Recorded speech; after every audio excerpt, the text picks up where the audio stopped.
ஒவ்வொரு காலகட்டத்திலையும் நம்ம நிலைகள் உயர்ந்து வர வேண்டியிருக்கு, குணங்களை மேம்பட வேண்டியிருக்கு. கஷ்டத்திலிருந்து மீண்டா மட்டும்தான் அத்தாட்சி எடுத்துக்கிற நிலை போய் கஷ்டம் இல்லாமல் வாழ்றது அத்தாட்சி நிலையில் உயர வேண்டியிருக்கு. துன்பப்படுறதுக்காக மட்டும் இந்த வேதம் கிடையாது, துன்பத்தை மீண்டும் துன்பக்குள் விளையாமல் இருக்கிறதுக்காக இந்த வேதங்கள் விளக்கங்கள் இருக்கு. நம்ம எல்லாரும் நீங்கள் சுத்தமாக வச்சிருக்கோம், அதனால சுத்தமாக கிடையாது. சுத்தமாக வச்சுப்பதன் காரணமாக நம்ம சுத்தமாக நினைச்சுக்க வேணாம், அவகாசம் கொடுக்கப்பட்டிருக்கு.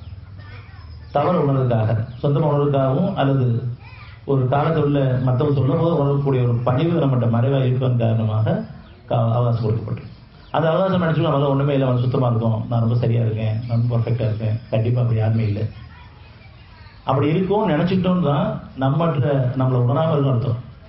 யார் ஒருத்தரும் நம்ம இப்போ சுகமாக வச்சுருக்கும் போது நான் சுத்தமாக நினச்சிட்டோன்னு சொன்னான், இல்லை நான் எந்த தப்பும் பண்ணாமல் இருக்கேன்னு நினச்சிட்டோன்னு சொன்னான், நான் ரொம்ப பொறுமையாக இருக்கேன்னு பெருமை கொண்டோன்னு சொன்னான், நமக்கு சோதனை வந்துடும்.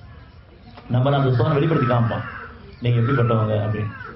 நம்மளை மட்டும் இல்லை, நம்ம குடும்பத்திலையும் சரி, நம்முடைய பிள்ளைங்கள், கணவன் மனைவி, சகோதரிகள், இவங்களாம் ஒரு சமாதானத்தை ஏற்படுத்தி வச்சுருக்கும் போது நம்ம இறைவனை கண்டி கொடுக்க இருக்கிறோம்.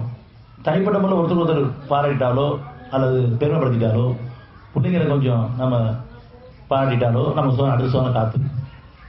யாரை ரொம்ப நல்லபடியாக இருக்காங்க அப்படின்னு நினச்சிட்டு இருக்கிறோமோ, இப்போ முன்ன மாதிரிலாம் இல்லை அப்படின்னு அவன் மாற்றி அமைச்சிருக்கான்னு அந்த நன்றியோடு நினைக்காம இவங்களாம் சொந்தமாக மாறிட்டாங்க அல்லது நம்ம இவங்களை மாற்றிட்டோம் அப்படின்ற எண்ணம் இருக்கும்போதெல்லாம் நமக்கு அடுத்த சோதனை காத்து. அன்னைக்கே அந்த நிமிஷமே அவங்களுக்கு அவங்க மூலமாக சில தீமையை நமக்கு வெளிப்பட ஆரம்பிச்சோம். காரணம் இறைவனை நன்றி எடுத்துனோம்னா அவங்க நன்றி தினமாக மறந்து மனிதர்களை, பிள்ளைகளை அல்ல மற்றவங்களை, பெற்றவங்களை நம்ம புகழ ஆரம்பிக்கிறோம் அல்லது பெருமைப்படுத்துகிறோம் அல்லது மனசுக்குள்ள அவங்கள வச்சுக்கிறோம், இறைவனை மறந்துட்டோம். எல்லாருமே இருக்கிற வலைகள் தான். ஒரு குழந்தை குரூப் பண்ணுன்னு சொன்னால் நம்ம இரண்டை உடைக்கிறோம், இறைவன் தான் அதை பற்றி கொடுக்குறோன்ட்டு, என்னால் தாங்க முடியல இவன் பண்ணுற சேட்டை அப்படின்னு நம்ம இரண்டை உடைக்கிறோம். விரும்பியோ விரும்பாமலோ உணர்ச்சியிலையோ உணர்வுலையோ உடைக்கிறோம். அதை ஏற்றுக்கலாம். அவன் தான் நல்ல பற்றி கொடுக்கணும், கடவுள் தான் நல்ல பற்றி கொடுக்கணும், இறைவன் தான் நல்ல பற்றி கொடுக்கணும்னு சொல்கிறோம். அப்போ தான் நமக்கு நல்ல புத்தி வருது. அது வரைக்கும் நம்ம நம்ம கண்ட்ரோல் வச்சுருக்கோம். சரி, அதன் காரணமாக அவனும் அவங்களை கொஞ்சம் மாற்றி அமைக்கலாம். அந்த குறும்படம் கொஞ்சம் குறைய ஆரம்பிக்குது, சேட்டை குறையுது, கொஞ்சம் அவங்க காரியங்கள் இயல்பாக பார்க்க ஆரம்பிக்கிறாங்க.